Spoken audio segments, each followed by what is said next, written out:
नमस्कार दोस्तों। तो बताइए कैसे आप सभी लोग। मैं उम्मीद करता हूं कि आप सभी लोग बहुत अच्छे होंगे। तो चलिए एक बार फिर से स्वागत है हमारे YouTube channel Shyam Singh classes में।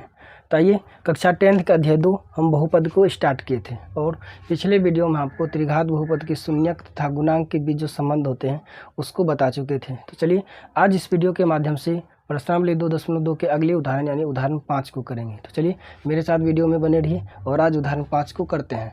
तो देखिए उदाहरण 5 में क्या दिया है, जांच कीजिए कि त्रिघात बहुपद px कहने का मतलब हुआ जो त्रिघात बहुपद दिया है वो x के चर में है। px बराबर 3x³ minus 5x square minus 11x minus 3 के शून्यक 3 माइनस 1 और माइनस 1/3 है। इसके शून्यकों तथा गुणांकों के बीच के संबंध की सत्यता को जांच कीजिए। यानी उदाहरण 5 कह रहा है, उदाहरण 5 में एक त्रिघात बहुपद दिया है जो कि x के चर में है और हमको जांच करने बोल रहा है कि उस त्रिघात बहुपद के शून्यक 3 माइनस 1 और माइनस 1/3 है। ये जांच करने बोल रहा है और आगे बोल रहा है कि त्रिघात बहुपद के शून्यक और गुणांक के बीच क्या संबंध है, उस संबंध को भी बताइए, उस संबंध को भी दर्शाइए। तो चलिए इसको हल करते हैं, मेरे साथ बने रहिए। तो देखिए त्रिघात बहुपद क्या दिया है, त्रिघात बहुपद दिया है x के चर में 3x³ minus 5x square minus 11x minus 3। ये एक त्रिघात बहुपद दिया है और हमको जांच करने बोल रहा है कि 3 माइनस 1 और माइनस 1/3 ये इसके शून्यक हैं। तो देखिए किस प्रकार से जांच करेंगे, किस प्रकार से बताएंगे कि ये इसके शून्यक हैं। तो देखिए हम शून्यक के बारे में हम बता चुके थे कि शून्यक जो होता है वो क्या करेगा, बहुपद में अगर उस शून्यक के मान को रखेंगे, चर के जगह पे उसके मान को अगर रखेंगे तो पूरे बहुपद के मान को क्या कर देगा, 0 के बराबर कर देगा। तो यहाँ भी वही करेंगे। ये जो त्रिघात बहुपद का बता रहा है ये 3 शून्यक है, तो क्या करेंगे, बारी बारी से इसके मान को इस बहुपद में यानी चर के जगह पे रखेंगे और बहुपद को हल करेंगे। हल करने के बाद अगर इस बहुपद का मान अगर 0 आ जाता है तो हम कह सकते हैं कि ये जो 3 माइनस 1 और माइनस 1/3 दिया है ये इस बहुपद के ही शून्यक है। तो चलिए वही करते हैं। तो चलिए इसको हल करेंगे। तो चलिए ये जो त्रिघात बहुपद दिया है 3x³ minus 5x square minus 11x minus 3, ये बहुपद में चर के जगह क्या करेंगे, मान रखेंगे। 3 माइनस 1 और माइनस 1/3 ये तीनों मान को क्या करेंगे, बारी बारी से रखेंगे और चेक करेंगे कि बहुपद का मान 0 आ रहा है या नहीं। तो चलिए रखते हैं। तो रखिए चर के जगह पे देखिए हम रख रहे हैं 3, तो ये हो गया 3 गुना 3 पे पावर 3, x से जगह 3 रखें 3 पे पावर 3 हो गया माइनस 5 गुना x से जगह 3 रखें 3 पे पावर 2 हो गया माइनस 11 गुना x का मान 3 माइनस 3। तो हल कीजिए तो ये क्या हो गया, 3 गुना 3 पे पावर 3 का मतलब हुआ 3 को 3 बार गुना 3 गुना 3 गुना 3, तो ये हो गया 3 3 9 3 27, यानी इसका मान आ गया 27 माइनस 5 गुना 3 पे पावर 2 यानी 3 को 2 बार गुना तो 3 तिया ये हो गया 9 माइनस 11 तिया 33 माइनस 3। तो हल कीजिए तो ये हो गया 7 21 के बाकी 2 3 दूना 6 2 8 माइनस 9 5 45 माइनस 33 3 क्या हो गया 36, तो ये हो गया 81 प्लस और माइनस 6 5 11 1 बाकी 1 4 4 8। तो देखिए क्या आ गया, प्लस 81 और माइनस 81, तो ये क्या हो गया, इसको हल करने के बाद ये आ गया 0 आ गया। यानी x के जगह पे वैल्यू 3 जब रखें तो क्या हो गया, ये बहुपद का मान 0 आ गया। इसका मतलब है ये जो 3 है इस त्रिघात बहुपद का एक शून्यक है। तो चलिए इसके आगे अब चेक करते हैं। x के जगह पे रखेंगे इस बार वैल्यू -1 रखते हैं, यानी चर का मान इस बार -1 रख के चेक करेंगे।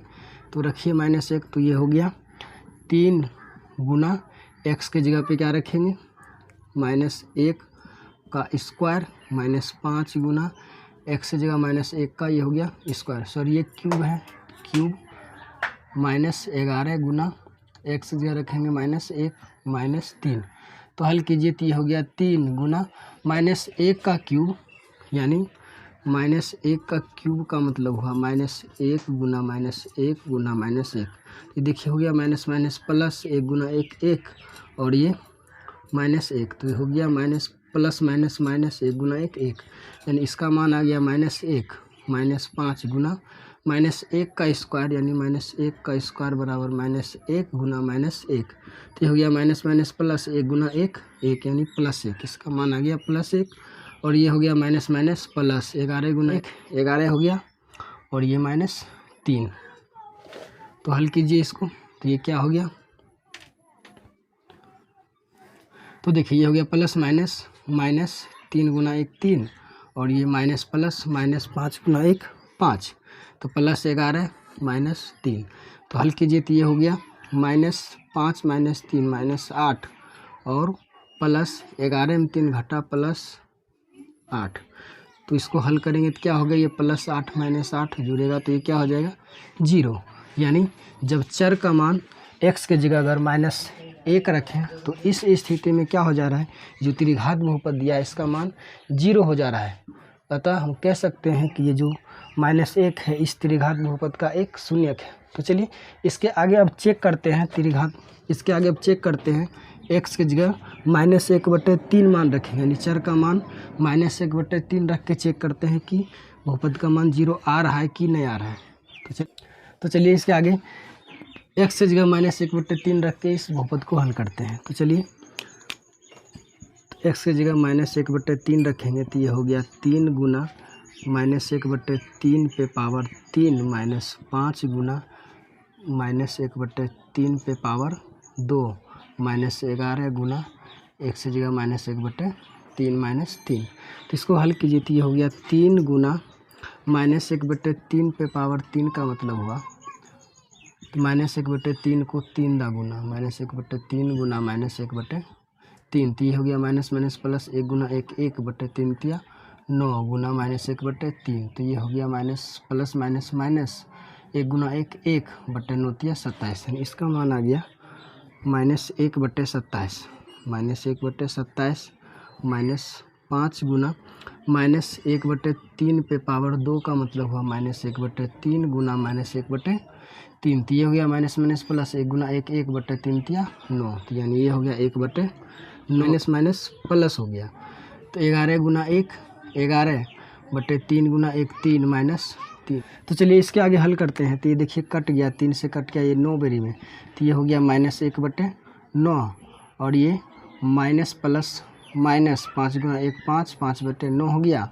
और ये प्लस 11/3 -3। तो चलिए इसको हल करते हैं, तो इसको हल करेंगे तो देखिए यहाँ पे इसका एलसीएम आ रहा है 9 आ रहा है, तो 9 से 9 में भाग देंगे 1 बेरी में खाएगा, 1 को -1 से गुना करेंगे तो ये हो गया -1, और फिर 9 से 9 में भाग देंगे 1 बेरी में खाएगा, और 1 से -5 को गुना करेंगे तो ये हो जाएगा -5, और प्लस देखिए 3 से 9 में भाग देंगे 3 बेरी में खाएगा, 3 गुना 11 हो गया 33, माइनस यहाँ पे नहीं कुछ तो 1 है, तो 1 से 9 में भाग देंगे 9 बेरी में खाएगा, और 9 गुना 3 हो गया ये -27 हो गया। तो चलिए इसको हल करेंगे तो ये हो गया -6 प्लस 33 -27/9, यानी ये हो गया +33 और -27 6 33/9, यानी ये हो गया 0/9, यानी ये क्या हो गया 0। यानी जब इस बहुपद में x के जगह चर का मान अगर 1/3 रखें तो इस स्थिति में भी इस बहुपद का मान क्या आ रहा है 0 आ रहा है।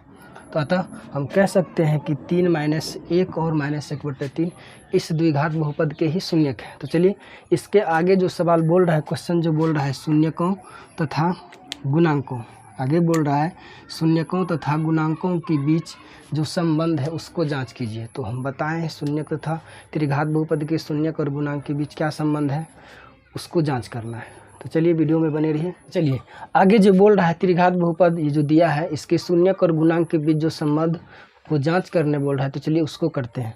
तो हम बताएं पिछले वीडियो में कि त्रिघात बहुपद के शून्यक और गुणांक के बीच 3 संबंध होते हैं, जिसमें हम पहला संबंध देखिए यहाँ पे लिखे हैं।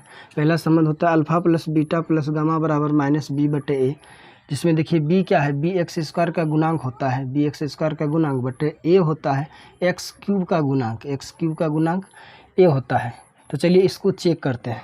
तो चेक करने के लिए हमको क्या चाहिए, अल्फ़ा बीटा और गामा का मान चाहिए। तो देखिए ये जो त्रिघात बहुपद का भी हम चेक किए 3 - 1 और -1/3, ये त्रिघात बहुपद ये जो दे रखा है इसके क्या है शून्यक है। तो ये त्रिघात बहुपद के 3 शून्यक है, तो हम ये तीनों शून्यक में किसी को भी मान सकते हैं अल्फ़ा बीटा और गामा।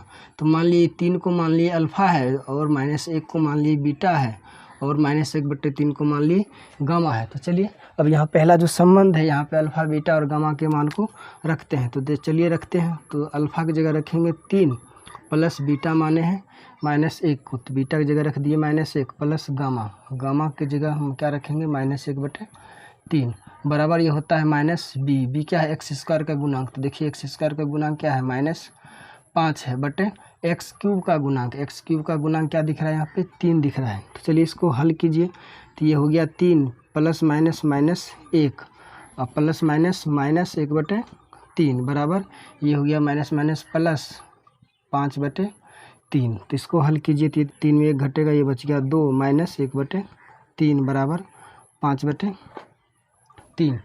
तो इसको हल करते हैं, तो देखिए इसको हल करेंगे, देखिए लोसो आ रहा है 3 आ रहा है, तो 1 से जब 3 में भाग देंगे तो 3 बेरिंग खाएगा, तो 3 दूना 3 को 2 से गुना करेंगे 6 होगा, -3 से 3 में भाग देंगे 1 बेरिंग खाएगा, तो 1 को जब 1 से गुना करेंगे तो ये 1 होगा बराबर 5/3। यानी इसको जब हल करेंगे तो देखिए क्या आ गया इसका मान, तो ये आ गया 5/3 बराबर 5/3। यानी पहला संबंध जो बोल रहा है alpha plus beta plus gamma बराबर -b/a, ये सत्य है, ये प्रूव हो गया। चलिए अब अगला संबंध जो है उसको देखते हैं, उसको जांच करते हैं।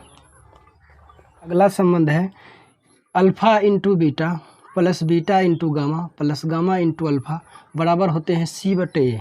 c क्या होता है, c x का गुणांक होता है, हम बताए हैं, और a x³ का गुणांक होता है। तो चलिए ये दूसरा संबंध जो है इसको भी चेक कर लेते हैं। तो चलिए मान रखिए अल्फ़ा की जगह हम क्या रखेंगे, अल्फ़ा की जगह रखेंगे 3 इंटू मतलब गुना, बीटा की जगह रखेंगे -1 प्लस बीटा की जगह क्या रखेंगे -1 और गुना गामा, गामा की जगह रखेंगे -1/3 प्लस गामा की जगह रखेंगे -1/3 गुना अल्फ़ा की जगह रखेंगे 3 बराबर क्या होते हैं c/a। तो c देखिए क्या है, c x का गुणांक, x का गुणांक क्या है -11 बटे x³ का गुणांक, x³ का गुणांक क्या है 3 है। तो चलिए इसको हल करते हैं, तो इसको हल करेंगे तो प्लस माइनस माइनस 3 गुना 1 3 हो गया, और ये प्लस माइनस माइनस प्लस 1 गुना 1 1 हो गया, और 1 गुना 3 3 हो गया, और प्लस यहाँ पे देखिए आ गया माइनस प्लस माइनस 1 गुना 3 3/3 बराबर -11/3। तो हल कीजिए इसको, तो देखिए ये हो गया -3 और प्लस 1/3 और प्लस माइनस माइनस, देखिए 3 3 कट गया, बच गया 1, इधर हो गया -11/3। तो चलिए इसको हल करते हैं। तो देखिए नहीं कुछ तो नीचे में क्या है 1 होते हैं, तो देखिए यहाँ पे लोसो क्या आ रहा है, यहाँ पे 3 आएगा, तो 1 से जब 3 में भाग देंगे तो 3 बेरिंग खाएगा, 3 को -3 से गुना करेंगे तो -9 होगा ये, तो ये हो गया -9 और प्लस 3 से जब 3 में भाग देंगे 1 बेरिंग खाएगा, 1 गुना 1 करेंगे 1 होगा, -1 से जब 3 में भाग देंगे तो 3 बेरिंग खाएगा, 3 को -1 से गुना करेंगे ये होगा -3, तो बराबर -11/3। तो हल कीजिए, तो देखिए क्या हो गया 9 3 12 यानी -12 प्लस 1/3 हो गया बराबर -11/3। यानी इसको जब हल करेंगे तो देखिए क्या आएगा, तो -11 में प्लस 1 जुटेगा, तो ये -12 में प्लस 1 जुटेगा, तो ये हो गया -11/3 बराबर -11/3। यानी ये दूसरा जो संबंध है, दूसरा संबंध भी सत्य है, सिद्ध हो गया। तो चलिए इसके आगे तीसरा संबंध जो है त्रिघात बहुपद के, तो चलिए अब त्रिघात बहुपद के शून्यक और गुणांक के बीच अगला संबंध जो यानी तीसरा संबंध जो है उसको देखते हैं। तो देखिए अगला संबंध है अल्फ़ा बीटा इंटू गामा बराबर -d/a, यानी अल्फ़ा बीटा और गामा ये तीनों को अगर एक साथ हम गुना करेंगे तो उसका मान आएगा -d/a, जहाँ d क्या है, d अचर पद होता है और a क्या है x³ का गुणांक होता है। तो चलिए हल करते हैं, इसको भी चेक करते हैं। तो चलिए अल्फ़ा की जगह रखेंगे 3, तो 3 रख दिए, गुना बीटा की जगह रखेंगे -1 गुना गामा की जगह रखेंगे -1/3 बराबर माइनस डी क्या है अचर पद, अचर पद क्या है -3 है बटे ए क्या है 3 है, x³ का गुणांक ए होता है, तो ए यहाँ पे x³ का गुणांक 3 है तो 3 रख दिए। तो चलिए इसको हल करते हैं, तो ये हो गया प्लस माइनस माइनस 3 गुना 1 3 और गुना -1/3 बराबर ये माइनस माइनस प्लस 3/3। तो देखिए इसको हल करेंगे तो देखिए ये कट गया 1 से, तो ये हो गया माइनस माइनस प्लस 1 गुना 1 1 बटे 1 बराबर, ये भी यहाँ पे कट गया तो ये हो गया 1 बटे 1, यानी 1 बराबर 1। यानी ये जो तीसरा संबंध है अल्फ़ा बीटा इंटू गामा, इसके संबंध को भी चेक कर लिए, जांच कर लिए। तो चलिए उदाहरण 5 समाप्त हुआ, और अब नेक्स्ट वीडियो में अगले क्लास में हम आपको बताएंगे प्रश्नावली 2.2 के जितने भी क्वेश्चन हैं उसको सॉल्व करेंगे।